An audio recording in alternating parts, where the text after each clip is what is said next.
Alright, so in true Hoyoverse fashion, we have 3 rerun characters coming out at the same time as the anniversary character. So today, we're going to go over all 3 of these rerun characters, being Fugue, Acheron, and Jiaoqiu. I'm going to give just a quick overview of their kits, and also just give my overall thoughts as to are they still worth pulling, and if you already have them, I'm going to talk about if you should invest further into them as well. So let's start out here with Fugue. So Fugue is a Fire Nihility character, and she is pretty much the premium Super Break support, a premium sort of upgrade for Harmony MC.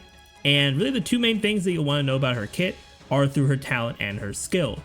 So her talent gives the entire team unconditional Super Break as long as she's on the field. So it's not like Harmony MC where you have to keep their uptime up for their ultimate. As long as Fugue is alive and on the field, you can deal Super Break once the enemies are broken. And she also does have her Cloud Flame Luster effect, which is basically like the Exo Toughness thing, where once an enemy's broken, they'll have a second smaller toughness bar for you to deal some extra break damage if you deplete that bar as well, and you'll also be able to push them back a bit more as well on the action order. Then for her skill, Fugue gives one ally some pretty solid buffs for the break team.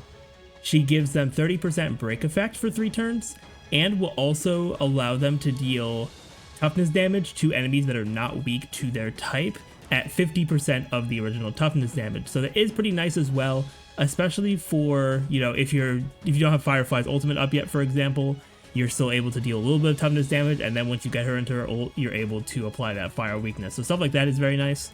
And also, whenever this ally attacks, they're also going to have a 100% base chance based on Fugue's effect hit rate to debuff the enemy's defense as well, which is also going to be good to get some extra damage.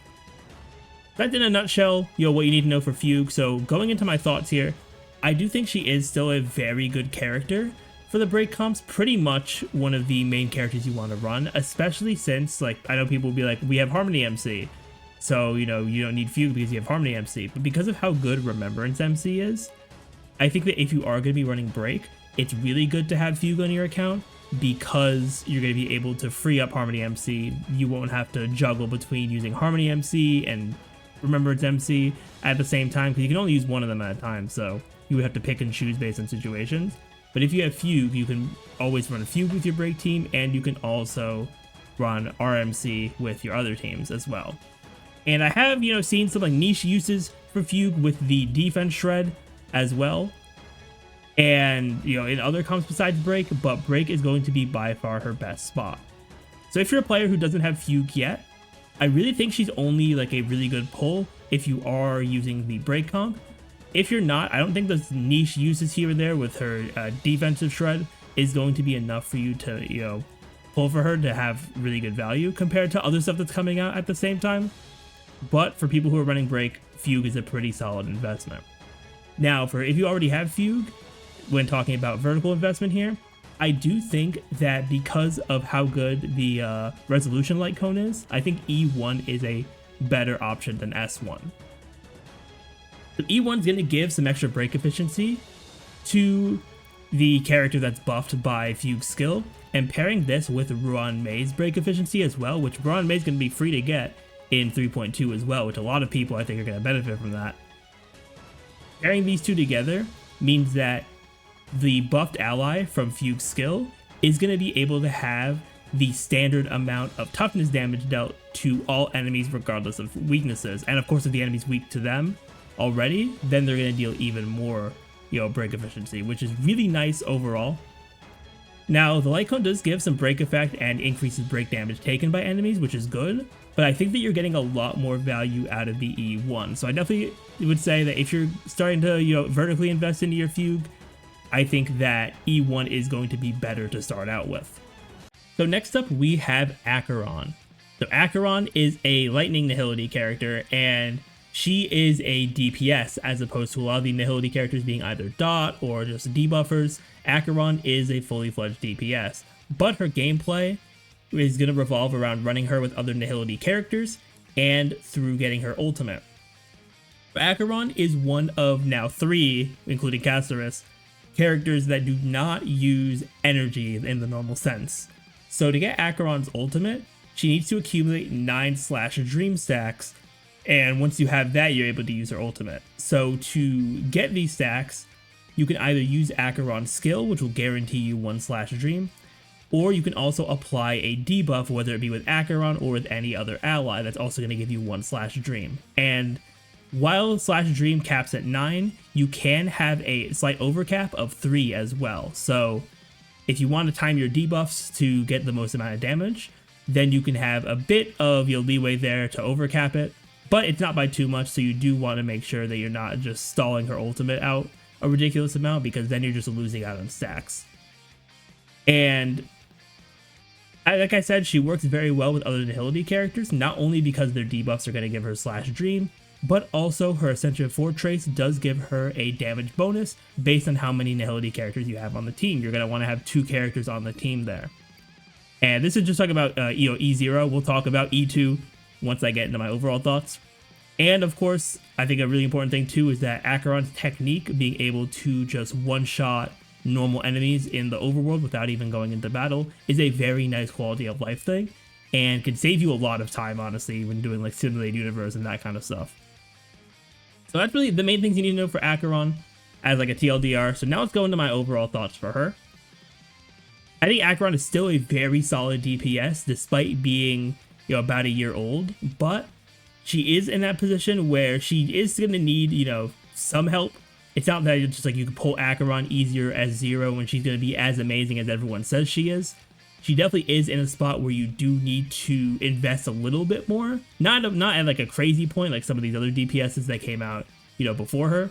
But I definitely do think that pulling like S1 or pulling Jiaoqiu, which we will talk about in a bit here as well, I think pulling, at least for one of those is going to be, I don't know if it's necessary right now, but it's getting to that point the more and more, the end game keeps getting, more challenging and everything like that. But Acheron can still put in work in all 3 endgames. I use her in all 3 endgames a pretty decent amount, despite me not having S1 or Jiaoqiu, which that is where my experience is. So I'm kind of experiencing like the floor of Acheron's power as opposed to the ceiling of it. So if you're someone who doesn't have Acheron yet and you're thinking about pulling for her, I really think it's only worth pulling for her at this point if you're also going to pull her with either S1, or if you pull her with Jiaoqiu if you already have Good Night Sleep Well at S5. And that's just because I'm running her with a not even S5 Good Night Sleep Well. I think I'm at S3 or S4 on my account. And not having Jiaoqiu either, or her Light Cone, her damage is pretty lacking overall. And a lot of times when people talk about Acheron, you see these very high numbers and her just working very well. And without either of those, S1 or Jiaoqiu, you're not going to be anywhere near those damage numbers of Acheron being like a super good character for you. But now for people who already have Acheron and are thinking about her overall investment, and this is not Acheron's first rerun either, so that is also important. But for players who have her E0, S0 like I do, I think S1 is 100% the priority if you have the resources to get it.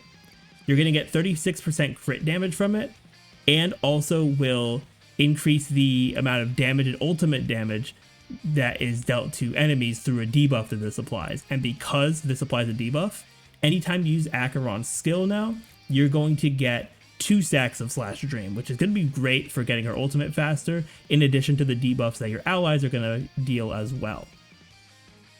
Then I think if you already have E0 S1, I think that the next step for you should either be E2 or Jiaoqiu, based on how much you can invest. Because I think E0 S1 plus Jiaoqiu should still be very solid.